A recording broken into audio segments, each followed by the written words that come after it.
Domingo 3 de mayo de 2020. Feliz domingo y felicidades a todas las madres. Hay una frase de Agatha Christie que define a la perfección lo que es una madre. El amor de una madre por un hijo no se puede comparar con ninguna otra cosa en el mundo.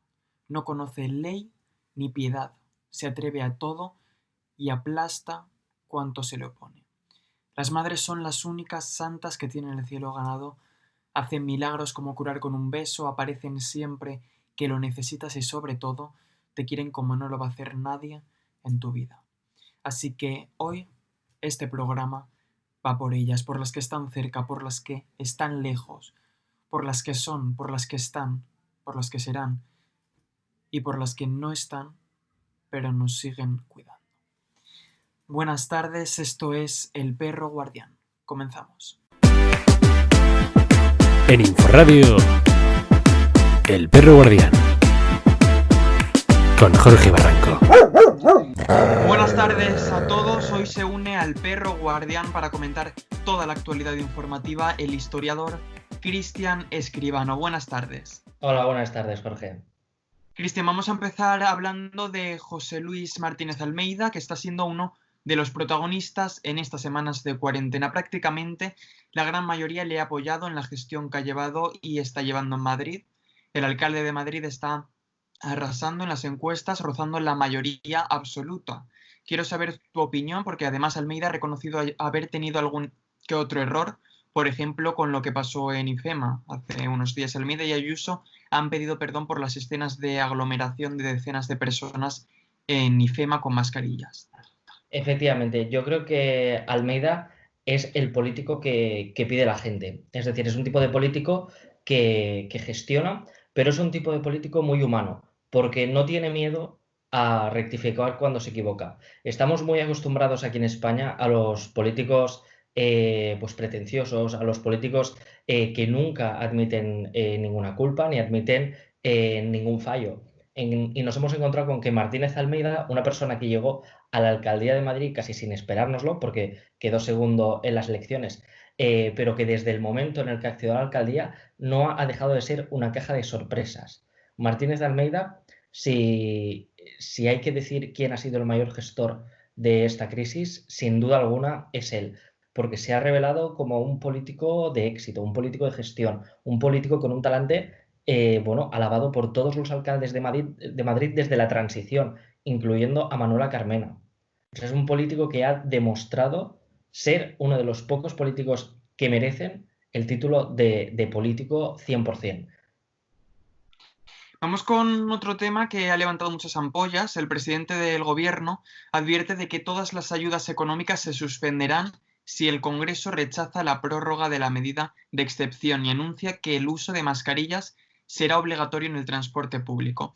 Sánchez ha dicho, no hay plan B, el único plan es el estado de alarma. ¿Crees que hay plan B? ¿Está el estado de alarma funcionando efectivamente?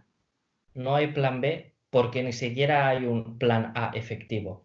Es decir, la primera parte de tu pregunta lo que se resume es en un chantaje de este gobierno socialcomunista a la sociedad española y a los partidos de la oposición. Básicamente diciendo que en el caso de que no le dejemos seguir con su estado de alarma, que realmente es un estado de excepción encubierto, pararán todas aquellas pequeñas ayudas que de momento sí han estado dando, porque ni los ERTE se están pagando a tiempo, ni los autónomos están teniendo ayudas reales, ni siquiera los ciudadanos están viendo cómo efectivamente después de más de 40 días encerrado en casa, el gobierno ha puesto en marcha los test masivos, que es lo que se está descubriendo como lo verdaderamente efectivo en todos los países del mundo que lo han aplicado. Entonces, es simplemente un chantaje más. No hay plan B porque, como te digo, ni siquiera hay un plan A efectivo.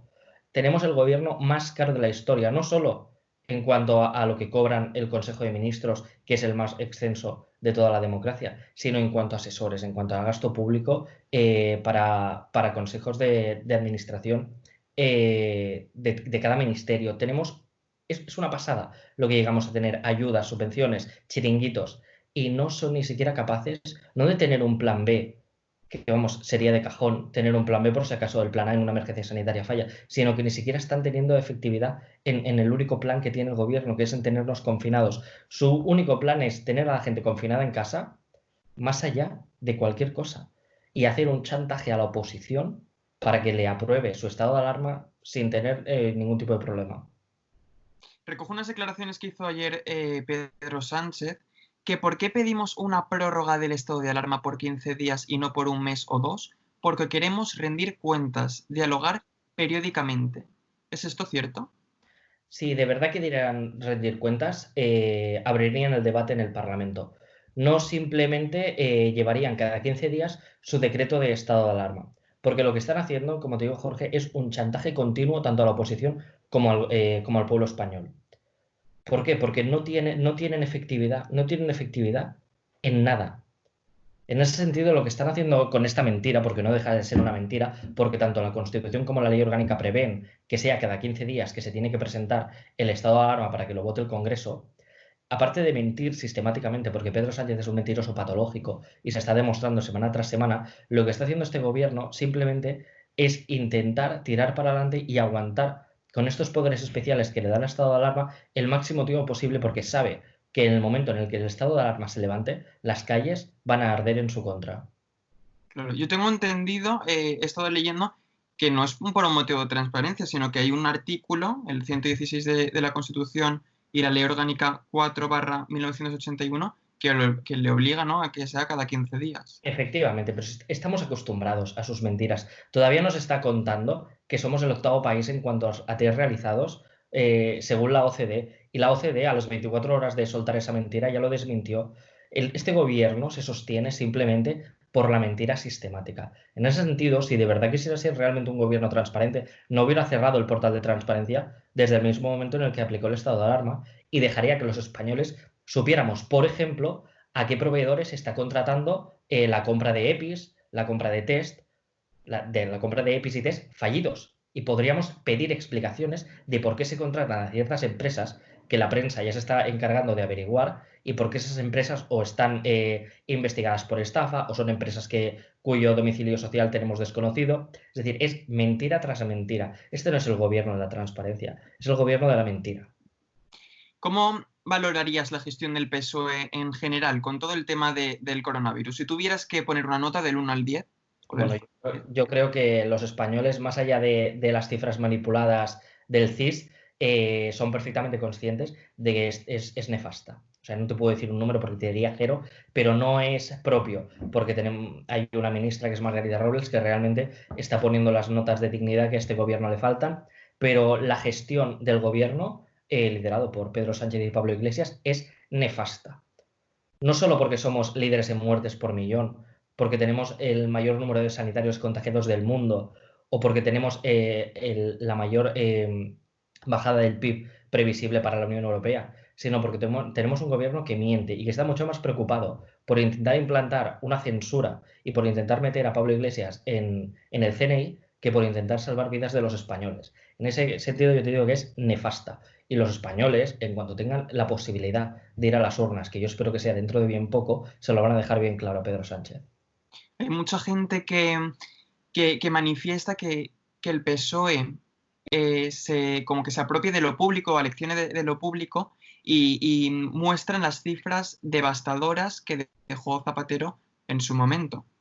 Efectivamente. Zapatero, aparte de toda la herencia que recibió el gobierno de Mariano Rajoy, es verdad lo que dices, van de valedores de lo público, pero realmente cuando Zapatero dejó el gobierno, dejó un agujero en la sanidad pública de 16.000 millones de euros, dejó un agujero en infraestructuras públicas de 20.000 millones de euros, dejó un agujero en las cajas de ahorro de 62.000 millones de euros. Aparte de que congeló las pensiones por primera vez en la historia de la democracia y que bajó el sueldo de los funcionarios públicos por primera vez en la historia de la democracia. Más allá de que en 2012 se congelara la paga extra, efectivamente que se hizo. Pero realmente este gobierno que va de valedor de lo público es el que más daño ha hecho a lo público porque se lo ha cargado. Ya no con robos sistemáticos como en Andalucía, sino por una gestión pésima. O sea, lo público no simplemente se defiende con manifestaciones, lo público se defiende gestionando bien el dinero que es de todos. Tras atender a 4.000 pacientes para descongestionar la crisis sanitaria del coronavirus, el hospital de campaña de IFEMA ha echado el cierre tras permanecer abierto 38 días desde el pasado 21 de marzo. La presidenta de la Comunidad de Madrid, Isabel Díaz Ayuso, y el alcalde de Madrid, José Luis Martínez Almeida, visitaron las instalaciones entre aplausos y gritos de los sanitarios en defensa de la sanidad pública. ¿Crees que debería haber ido en algún momento el presidente del gobierno? Efectivamente. Esto lo ha expresado muchísima gente porque es indignante que el hospital de campaña de IFEMA, que realmente es un milagro sanitario, porque se construyó en 48 horas entre voluntarios y el ejército, el presidente del gobierno no haya tenido la dignidad de ir a visitarlo, porque realmente es un milagro lo que se hizo en IFEMA. Como tú has dicho, son 4.000 pacientes los que fueron tratados ahí. Es de verdad, es una obra de ingeniería, pero una obra milagrosa por la gente que ha estado trabajando ahí. La mayor parte de los sanitarios, tenemos que recordar que han trabajado ahí, procedían de los centros de salud de atención primaria. Y de verdad, más allá de que, tal y como han reconocido tanto Almeida como Ayuso como Villancís, que fue un error el acto de clausura que hicieron ahí, porque realmente se dejaron llevar por la emoción, tal y como han declarado ellos, y realmente no tendrían que haber hecho un acto multitudinario. Tenemos que reconocer que el presidente del gobierno no ha ido porque no quiere reconocer el gran éxito que representa IFEMA, porque IFEMA representa la buena gestión. Todo aquello que no ha sido capaz de hacer el gobierno de España, lo ha sido capaz de hacer comunidades autónomas con su buena gestión. Tenemos que recordar, por ejemplo, que tanto Galicia como Murcia prácticamente no se ha ido a hablar del coronavirus en el resto de España. No hemos abierto telediarios con los datos de ahí, porque desde el primer momento esos dos gobiernos hicieron una gestión impecable. Yo me quedo, por ejemplo, con los números de Murcia. 3 semanas antes de que el gobierno de España decretara el estado de alarma, el gobierno de la región de Murcia triplicó la capacidad de las UCIs. Es decir, cuando tú tienes un buen gestor a los mandos del gobierno, sea del color que sea, pero en este caso se ha demostrado que los que más saben gestionar este tipo de crisis y cualquier tipo de crisis es la derecha. Lo que tú tienes que hacer es, como presidente del gobierno, felicitar e incluso ya no felicitar al gobierno de Isabel Díaz Ayuso o Martínez Almeida, ir a agradecer la labor que han hecho esos sanitarios, todas esas personas que en IFEMA se han estado jugando la vida y la salud. Y nuestro presidente, que ni siquiera tiene la decencia de ponerse una corbata negra o de pedir un minuto de silencio en el Parlamento, que lo tiene que hacer el líder de la oposición, pues no me sorprende, aunque sí me apena mucho, que no haya tenido la decencia de ir a visitar IFEMA.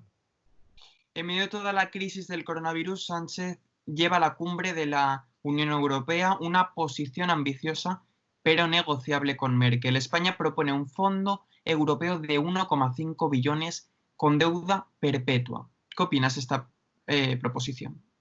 A ver, sinceramente, la respuesta de Europa ha sido bastante lenta y la verdad es que eso crea muchos escepticismos respecto a Europa. De hecho, el mayor enemigo de Europa es muchas veces la ineficacia de la que Europa hace gala. Pero en este caso, los 1,5 billones, bueno, que Pedro Sánchez dijo de la tele 1,5 trillones en un alarde de su doctorado en economía, lo único que representan es pues la nula capacidad que tiene Sánchez para las medidas efectivas. Su única medida se está centrando en pedir dinero a Europa con una deuda perpetua que va a arrasar a todos aquellos países que han gestionado mucho mejor la crisis que España, pero que va pidiendo a la vez una deuda perpetua a la Unión Europea de 1,5 billones, mientras tiene a su lado, en la vicepresidencia del gobierno, a un vicepresidente que hace alarde y hace apología del comunismo, cuando hace escasos meses el Parlamento Europeo condenó el comunismo pues como ideología asesina, equiparándola al nazismo. En ese sentido, ¿cómo tenemos la osadía de ir a la Unión Europea a pedir dinero y a pedir prácticamente un rescate, mientras tenemos un gobierno de España que, bueno, pues que hace gala de todos aquellos ideales pues que destruyeron la Unión Europea y que son enemigos al final de la Unión? En ese sentido, es un gobierno irresponsable, pues eso, que simplemente va a pedir dinero, un dinero que sabe que muy probablemente no se le va a dar tal y como pide y que se va a tener que dar en unas condiciones muy duras, como en su momento, perdón, se aplicaron a Grecia, con una bajada de las pensiones de un 40%, con un despido masivo de funcionarios, con una bajada de sueldos públicos. En ese sentido, todo el trabajo que hizo el gobierno de Mariano Rajoy los 3 primeros años para evitar el rescate, en 4 meses este gobierno sociocomunista se lo ha llevado al traste. Vamos a hablar de Salvador Illa. Salvador Illa dijo que España es uno de los países que más test realiza según el informe publicado por la OCDE. Sin embargo, el informe de la OCDE dice que no se publican datos oficiales. La única cifra que tenemos proviene de un comunicado de prensa citando a Salvador Illa, o sea que se trata de datos que el propio ministerio les ha proporcionado. Pedro Sánchez sigue insistiendo en presumir de test, pero obvia que la OCDE relegó a España al puesto 17 de los países que más test hacen. España es el país con más casos por población y el segundo en muertos, solo nos gana Bélgica. Cristian, ¿crees que se está pintando todo de una forma que realmente no refleja la realidad? Efectivamente, tú tienes que pensar que los españoles ya somos conscientes de que aquí lo que intenta el gobierno es construir un relato, construir su relato. Y eso se hace mintiendo y pagando a los medios públicos para que solo expliquen tu relato. A los medios públicos les paga mediante subvención, como esa famosa de 15 millones de euros que dio en mitad del estado de alarma para los medios públicos privados, porque el medio público de Radio y Televisión Española lo tiene más que parasitado. Y en segundo sentido se hace mintiendo de manera sistemática y total a la población. Nos ha pillado una pandemia mundial con un ministro de Sanidad que estudió filosofía y que lleva desde los 21 años dedicado a la política. Desde los 21 años que Salvador Illa entró de concejal en el ayuntamiento de su pueblo en Cataluña, no ha trabajado jamás en nada privado. Tenemos parásitos de la política en la gestión del gobierno de España en mitad de una pandemia. Pero por si esto no fuera poco, después de que la OCDE, como tú bien has dicho, nos relegara al puesto 17 de 25, que el puesto 17 puede ser de 17 de todos los países del mundo, no, 17 de 25. Después de eso, siguen mintiendo. Salió el otro día Pedro Sánchez, 2 días después de que la OCDE ya hubiera desmentido estos datos, en su aló presidente de cada 4 o 5 días, diciendo y repitiendo que somos el 8º país del mundo que más test realiza. Es una mentira. Y este gobierno solo se sostiene en base a mentiras. Van avanzando de mentira en mentira hasta que finalmente caigan. Pero en ese sentido, como te digo, Jorge, es que es un gobierno que solo se sostiene por la mentira y pagando a medios para que construya su relato. Creo que hasta Neutral lo ha desmentido al propio presidente, que sigue repitiéndolo y es un hecho objetivo.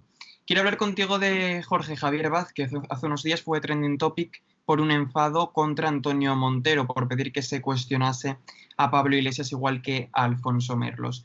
El presentador de Sálvame alegó: este programa es de rojos y maricones y quien no quiera, que no lo vea. Jorge Javier siempre se ha declarado a favor de la izquierda y ha sido muy rotundo con sus críticas y opiniones. ¿Cómo ves el posicionamiento del presentador de Telecinco?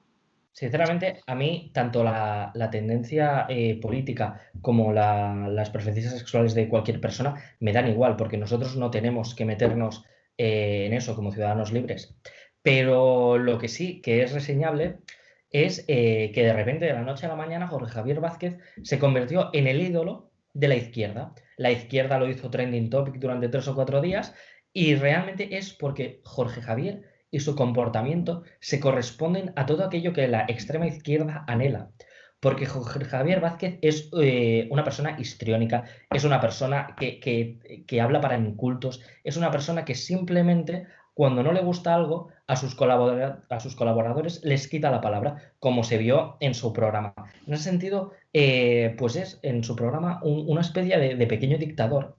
Y eso a la izquierda le encanta. Esa izquierda que añora el comunismo de los gulags, a esa izquierda que está encantada de que se le quite la palabra a todo aquel que no piensa igual, a esa izquierda que amenaza en las redes sociales, y esa izquierda que estaría encantada de que Pedro Sánchez cumpliera su promesa de 5 años de cárcel a todo aquel que tuitee en contra del gobierno. En ese sentido, pues Jorge Javier Vázquez, que sea de izquierdas, me da igual. Lo que es intolerable es que una persona pueda coartar la libertad de expresión de otras. Y eso es lo que él sistemáticamente hace en su programa.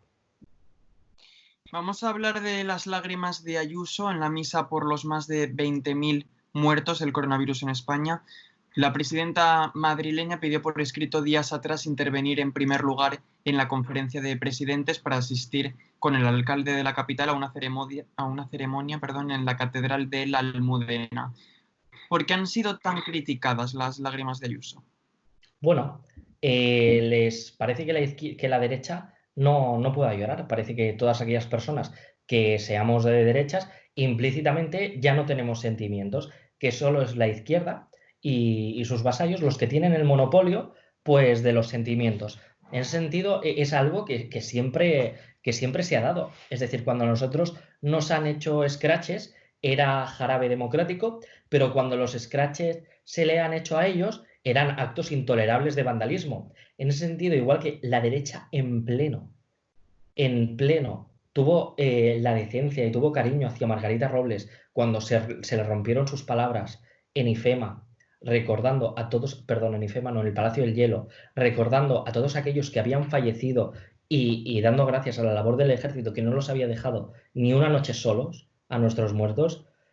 La izquierda no ha tenido esa misma decencia con Isabel Díaz Ayuso. No solo se han reído de sus lágrimas, la han menospreciado, la han atacado y la han vilipendiado. Pero a mí me parece muy bien el discurso que hizo ella, porque actualmente, después de tantos y tantos años con esa superioridad moral de la izquierda, que ya se le daba como implícita esa bula que tenía para atacar, realmente no somos realmente libres todos aquellos que pensamos diferente a ellos hasta que nos empieza a resbalar todas y cada una de sus críticas, todos y cada uno de sus ataques. Y Isabel Díaz Ayuso lo dijo muy bien.